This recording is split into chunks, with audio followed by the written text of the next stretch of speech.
Greetings, friends. I want to talk today about the idea of a moral paradox, about this idea of vengeance on the vengeance, the paradoxology of life. The great Niels Bohr told us that the opposite of a factual truth is a factual falsehood. But the opposite of a profound truth may often be another profound truth, perhaps even more profound. This idea of paradoxes comes to play in life when we talk about this idea of servant leadership, about you must serve in order to lead. That it also comes forth in these ideas of you must die to yourself if you're really to truly live. That if you want to go up, you must go down. You must descend before you ascend. All these sorts of paradoxical statements play out in life. And it reminds me what we saw in the 1300s literature in Florence, Italy, this idea of vengeance on the vengeance. And how this came about was this idea of the grandiose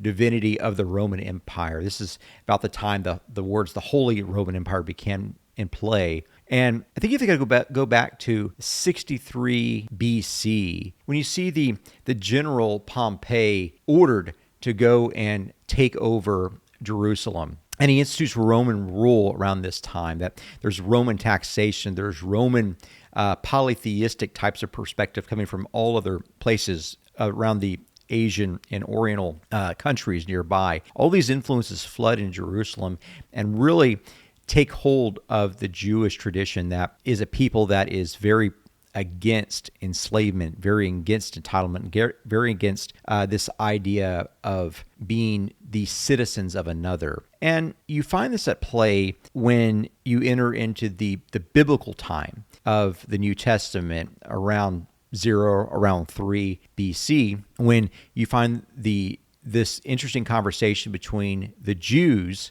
and their Roman occupiers. And there's been multiple times of Jewish revolt, but the Romans have, for the most part, allowed localized Jewish leadership to control the day-to-day activities. They just didn't understand the monotheistic culture that the Jews had.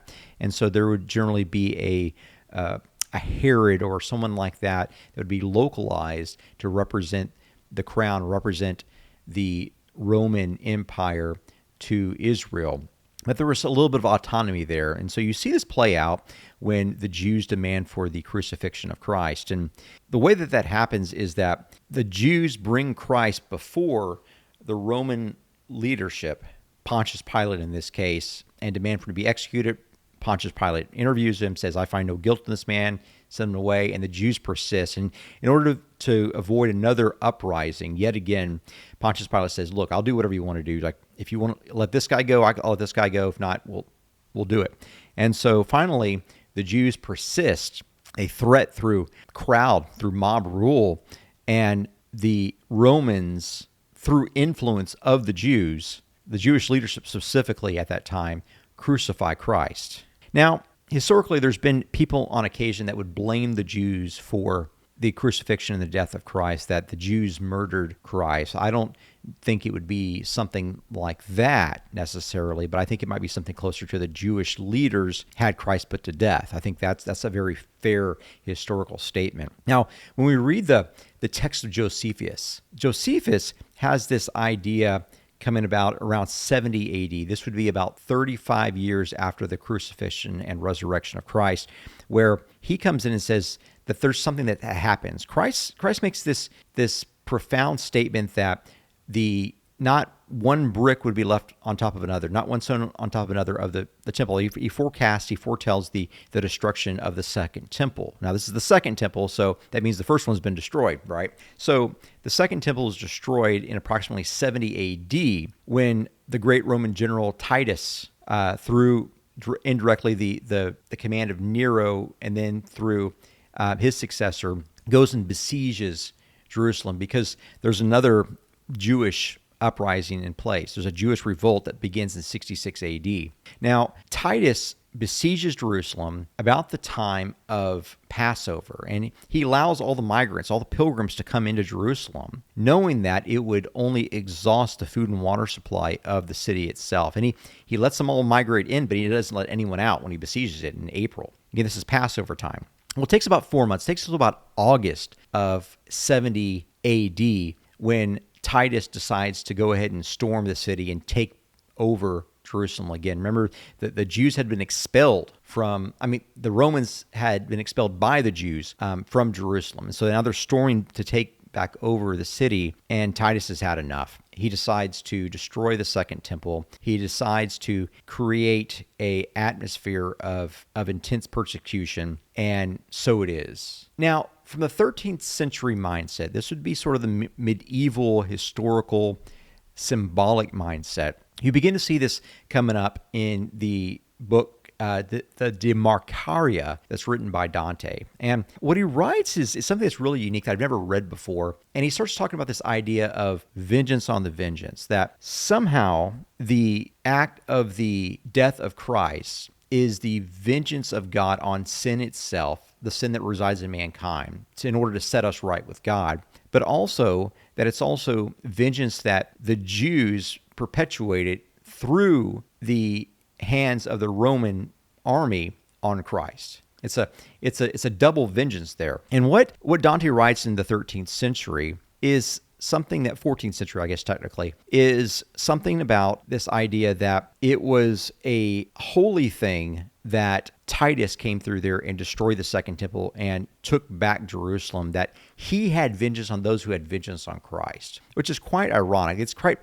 We're beginning to get into this paradoxical type of mindset here, because the idea of the Romans being the actual hand of God on the earth, which is something that the medievals in the Roman Empire very much believed, that the Roman Empire and the church were both set apart to glorify God. Now, this is obvious. When I say the church, I'm talking about the Catholic Church, that this is something that is unique. It's very, very unique. And so what he writes is also something that is interesting. Remember, the Catholics have this way about that the church, the Catholic Church, is set apart because Peter was the rock, and Christ says that, Peter, you should be the rock of my church, and the gates of hell will not prevail against it.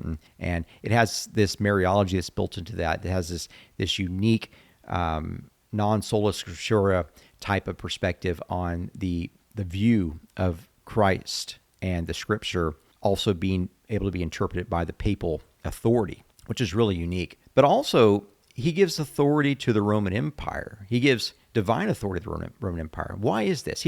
His argument goes something like this, that Christ chose to be born inside the Roman Empire, that it was a dignity to the Roman Empire by Christ being born as a part and inside the Roman Empire. That's point number one that he makes.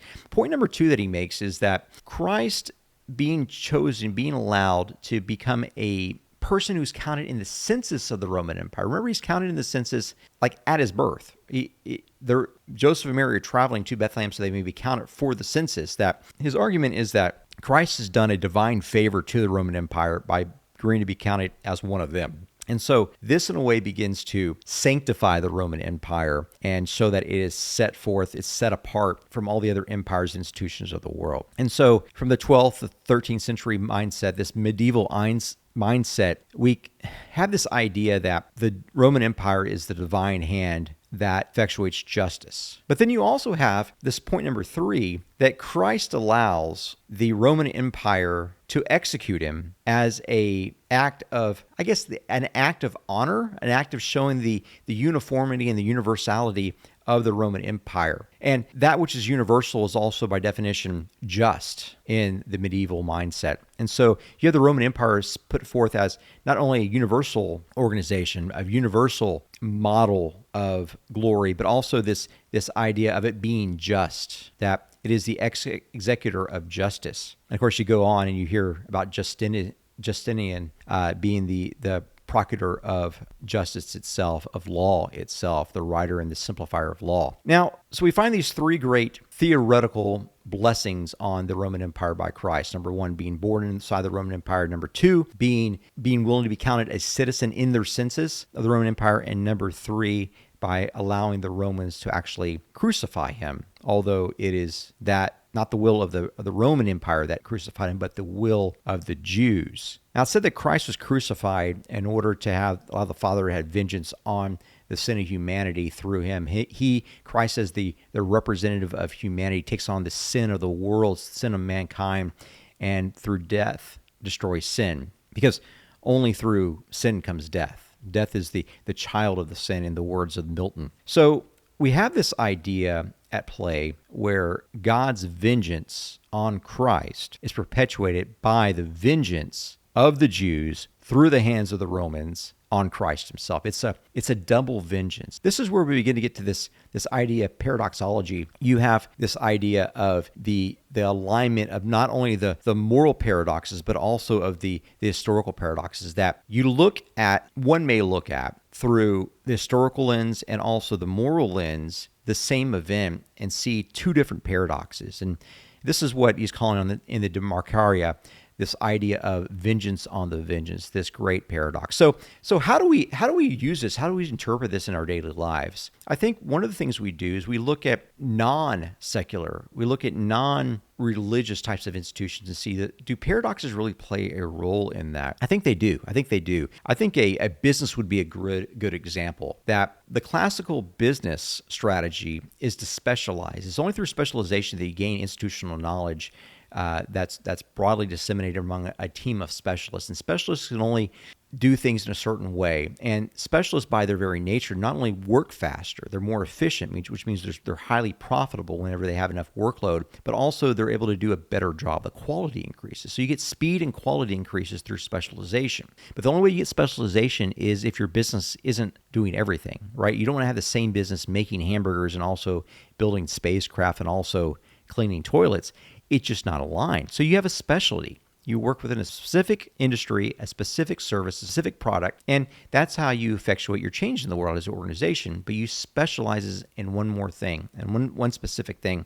And once you execute that specific thing, then you may add a little bit more. There may be a tweak on that where you're able to go and gain other market share in corollary industries. And this is one way that paradoxes work, and that specialization is what leads to growth, not generalization. You don't go out and offer 100 different products. You offer one product extremely well, extremely efficiently, and at a better price point, at least a better value point. And so that's one time when paradoxes align in the actual real world, so to say. And I think it's interesting to note also that whenever we think about the idea of paradox, we think of contrarian natures. We think of the nature of the seed. We talked about this last time, that the seed must die, must fall to the ground and die and be buried if it ever to be able to grow and produce a tree, which then produces infinite numbers of seed. But it must die first. This idea of life only coming through death. That is a great paradox. It's not only true that it's bad to die, but it's also good to die. This is a little bit what Bohr is talking about in this idea of there may be profound truth, and the opposite of that profound truth also being yet another, maybe a higher profound truth. And so hopefully that gives you an idea about how paradoxes work.